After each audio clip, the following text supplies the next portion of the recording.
Hi friends, it's Miss Arlene. I hope everybody's having a great day today.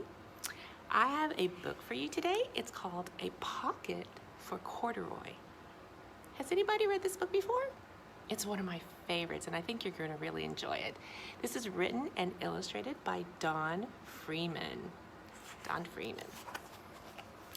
Late one summer afternoon, Lisa and her mother took their laundry to the laundromat. A laundromat is a place where you can wash and dry your clothes. As always, on such trips, Lisa carried along her toy bear, Corduroy. The laundromat was a very busy place at this hour. Now, Corduroy, you sit right here and wait for me, Lisa said. I'm going to help with our wash.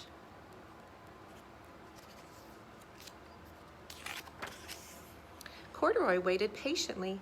Then he suddenly perked up his ears. Lisa's mother was saying, "Be sure to take everything out of your pockets, Lisa dear. You don't want your precious things to get all wet and soapy."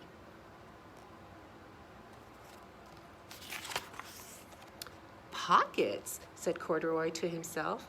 "I don't have a pocket." He slid off the chair. "I must go find something to make a pocket out of," he said, and he began to look around. First, he came to a pile of fancy towels and washcloths, but nothing was the right size or color. Then he saw a huge stack of colorful clothes in a laundry bag. "There ought to be something in there to make a pocket out of," he said.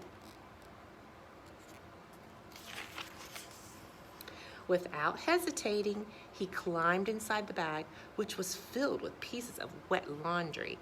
The dampness didn't bother Corduroy in the least. "This must be a cave," he said, sighing happily. "I've always wanted to live in a dark, cool cave."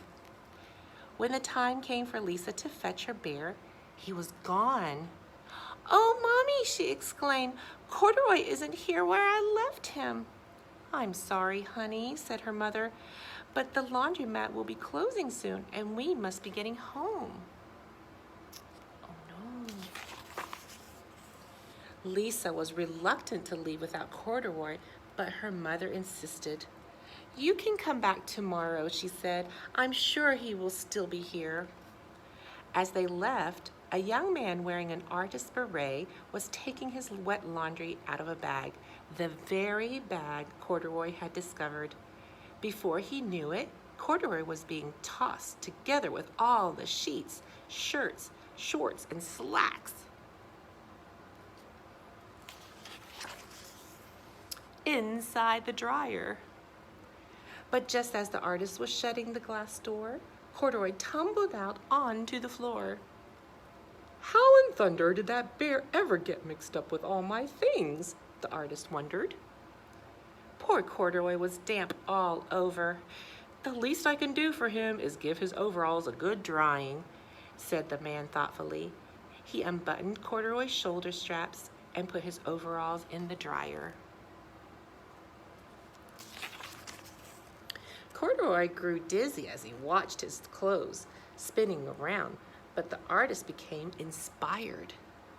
"This would make a wonderful painting," he said, as he took a sketch pad out of his pocket and began drawing the swirling colors. "I can hardly wait to get back to my studio." Finally, the dryer stopped whirling and the man gathered up the clothes. Then he helped Corduroy put on his warm, dry overalls. All at once, the manager of the laundromat called, "Closing time! Everybody out!"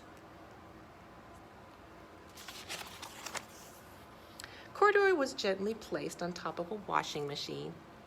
"I wonder who that bear belongs to," said the artist as he was leaving. "Seems to me he should have his name someplace. He's too fine a fellow to be lost." As soon as the lights were turned off, Corduroy began his search again. He was surprised to see something white glowing in the dark. "Maybe it's snow," he said excitedly. "I've always wanted to play in the snow." He accidentally tipped over the open-lidded box, and suddenly he was covered with soft, slippery soap flakes. Gradually, Corduroy began to slip and slide. "Oh, what fun," he said with a smile. "I've always wanted to ski down a steep mountainside."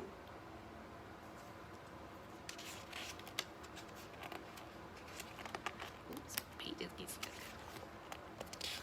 there we go. He landed paws first in an empty laundry basket. "This must be a cage," he said, peeking through the bars. "I've never wanted to live inside a cage like a bear in the zoo." But by now, Corduroy felt drowsy, and soon he nodded off to sleep.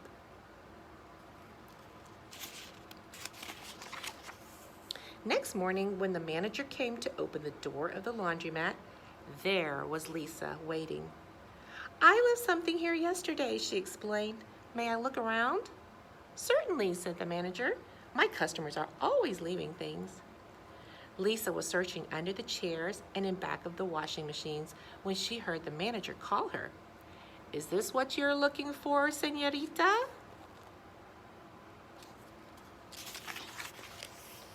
"Yes, yes, he's my best friend," shouted Lisa as she came running. She reached in and picked Corduroy out of the basket. "So this is where you've been, you little rascal," she said. "It's time I took you home." Lisa thanked the manager and ran out of the door and down the street, holding Corduroy tightly in her arms. "I thought I told you to wait for me," she said.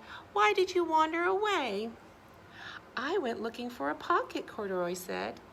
"Oh, Corduroy, why didn't you tell me you wanted a pocket?" asked Lisa, giving him an affectionate squeeze.